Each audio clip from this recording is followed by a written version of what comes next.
So hi there, welcome back to my channel. And today we'll talking about the Kalyan Jewelers, retailer Kalyan Jewelers, jeweller sector का company है. Will talking about the companies Q3 FY25 का इनका जो result है उनके बारे में बात करेंगे. इनका जो थोड़ा बहुत र्यूमर बीच में आया था कि कंपनी का कुछ इशू था, उसके बारे में बात करेंगे. And later will talking about discuss all about the companies fundamental and रफली talking about update Q3 FY25 का. ठीक है, चलिए let's get started. First of all company का जो फर्स्ट टाइम सुन रहे थे उनके लिए बोलते हैं कि company is belonging from south part of India, like it's I think Kerala part side, and company is doing business more than 30 years, 3 decades का experience है. और as per कंपनी का market cap is 50,000 crore. P rating is couple of month ago P था इनका बहुत I think 80 के आसपास था P. ठीक है, जबकि इंडस्ट्री का P अभी 35 है, 33 इंडस्ट्री का पी है. बट उनका पी था हाई पी था, इनका 80 का पी था. बिकॉज इनका सेल्स ग्रोथ अच्छा था, तो हर कोई इन्वेस्टर इसको रिवर्ट कर रहा था. ठीक है, तो फर्स्ट ऑफ ऑल कंपनी का जो ओवरव्यू है इनका अभी एज ऑफ करेंट नाउ इनका पी बहुत नीचे आ गया. ठीक है, तो अंडर वैल्यू तो नहीं कहेंगे, क्योंकि अभी भी अंडर वैल्यू नहीं है in term of P ratio of industry. ठीक है, तो जिस कंपनी में ग्रोथ रहता है उनमें ज़्यादा रिवॉर्ड देता है इन्वेस्टर बेसिकली. सो अभी एज ऑफ नाउ कंपनी का current market cap is 50,000 crore. 50,000 मैं अभी वीडियो बना रहा हूँ तो अंडर 50,000 करोड़. ठीक है, इंडस्ट्री के बारे में कंपनी के बारे में बात किया हम लोग कि ये केरला से बिलोंग करता है. कंपनी साउथ पार्ट है, अभी पैन इंडिया हो गया है. एंड इनका जो स्टोर है, स्टोर 322 स्टोर्स है, या 322 स्टोर है. उनमें से 253 स्टोर कल्याण ज्वेलर्स के हैं एंड 33 स्टोर इस कैंडर करके एक उनका ब्रांड है, एक्वायर किया हुआ है. ठीक है, वो जो स्टार्ट पोर्टफोलियो में आता है प्रोडक्ट कैटेगरी में, प्रीमियम कैटेगरी में कैंडर 36 का. और 36 जो इनका है स्टोर है वो मिडिल ईस्ट है. ठीक है, यूरोप कंट्री में. और एक स्टोर है वो US में है. इनका हो गया, ये हो गया नंबर.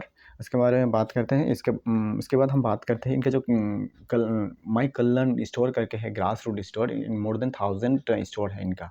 ठीक है, एक नंबर है. So later come to the numbers इनके बारे में. सेल्स रेवेन्यू के बारे में बात करते हैं, प्रॉफिटेबिलिटी एंड पैट के बारे में बात करते हैं. ठीक है, तो सेल्स इनका रहा इस बार दिसंबर Q3 FY25 में इनका सेल्स रहा 40% ग्रोथ के साथ रहा. ठीक है, सेल्स रहा 7287 करोड़. 7287 करोड़, जो पिछले साल Q3 FY24 में इनका था 5223 करोड़. 52 से 72-86 करोड़ आया है, 86-87 करोड़ आया है इस. So it is 40% jump year on year पे, अच्छा खासा कर रहा है. ठीक है, सेल्स में.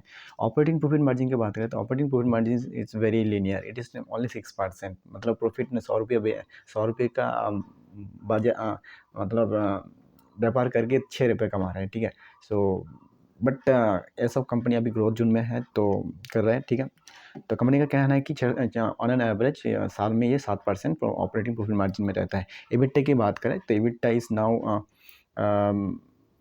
664 crore, which is 19% growth year on year पे, अच्छा खासा है. EBITDA margin 6%. अगेन पैट की बात करें तो 219 करोड़ है, 18-19 करोड़ का है पैट इनका, which is growing in 21% year पे.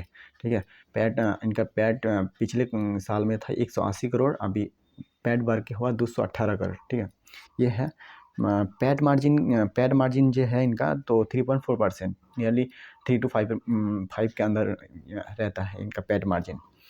तो ये ओवरऑल कंपनी का ये व्यू है. लेटेस्ट अपडेट, हाँ, इनके बारे में बात करते हैं. उसके बाद में कंपनी का जो र्यूमर छराया था बीच में, कि बोल रहे थे कि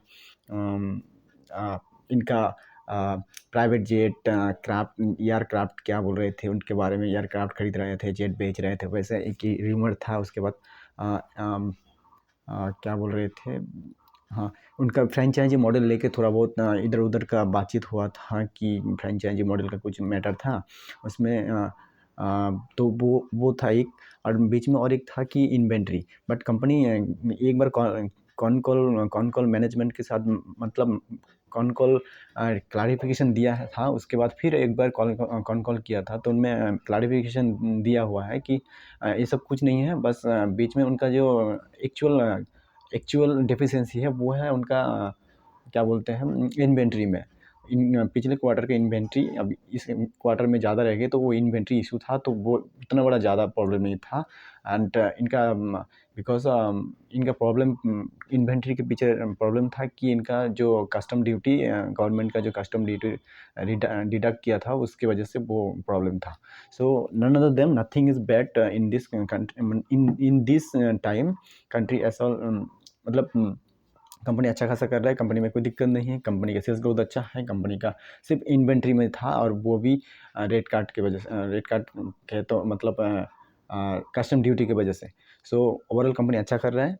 एंड नहीं तो देखो पिछले दो, अब अगर सेल्स ग्रोथ अर्निंग पैट देखोगे पिछले कई सालों से इनका इतना प्रॉफिटेबिलिटी रहा कि इन रिटेल इन्वेस्टर को मल्टीफोल्ड कैपिटल बना के दिया है। So that's why again it's come more than 30-40% नीचे आया है। So it is may be great opportunity to buy, but again I will tell you in this information only for educational purpose, do your own research before investing.